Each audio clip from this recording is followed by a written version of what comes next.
Salam, 12 aprel 9'lara düşmüş suallarla davam edirik.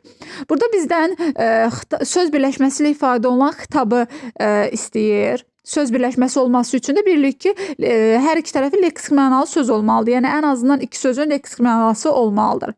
Aya baxaq. Niyə məlulsan? Ad ağlar qızı. Baxın, burada bizim xitabımız nədir? Ad ağlar qızı, elə. Dağlar sözü nədir? İsim. Qızı nədir? İsim. İki dənə leksik mənalı söz birləşdi. Bəli, söz birləşməsi var.